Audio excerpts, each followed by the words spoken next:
Second sum பார்க்கலாம். Second சம்மில் என்ன சொல்லியிருக்காங்க, ஒரு மேட்ச் பாக்ஸ் இருக்குது, அதோட டைமென்ஷன் கொடுத்துட்டாங்க. 6 centimetre, 3.5 centimetre, 2.5 centimetre.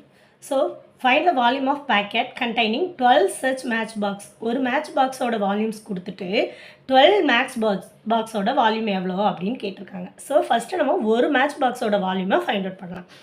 Given datas எழுதிக்கோங்க. LBH. Next volume of cuboid formula என்ன, L into B into H. வேல்யூஸை சப்ஸ்டியூட் பண்ணிக்கோங்க. இப்போ 3.5 இருக்குது, அதை 35ஆக எடுத்துகிட்டு 6ஓட மல்டிபிள் பண்ணுங்கள். மல்டிபிள் பண்ணிங்கன்னா 210 வரும். இப்போ பாயிண்ட் வச்சுக்கலாம், 0க்கு முன்னாடி பாயிண்ட் வச்சிங்கன்னா 21 தான் வரும். இப்போ அதே நெக்ஸ்ட்டு 2.5 கூட மல்டிபிள் பண்ணணும். அதே 21 இன்ட்டு 25 மல்டிபிள் பண்ணிவிட்டு கடைசியில் பாயிண்ட் வச்சுக்கலாம். நம்ம ஒரு பாயிண்ட் தான் மல்டிபிள் பண்ணுறோம், ஸோ ஒரு பாயிண்ட் வச்சுக்கலாம். அப்போ ஆன்சர் என்ன, நமக்கு 52.5 சென்டிமீட்டர் ஸ்கொயர். இது என்ன, ஒரு மேட்ச் பாக்ஸோட வால்யூம். அப்போ volume of 12 such match box எவ்வளோ, 12 இன்ட்டு 52.5. ஸோ இதை மல்டிபிள் பண்ணும்போது உங்களுக்கு ஆன்சர் என்ன கிடைக்கும், 360 சென்டிமீட்டர் ஸ்கொயர். தேங்க்யூ.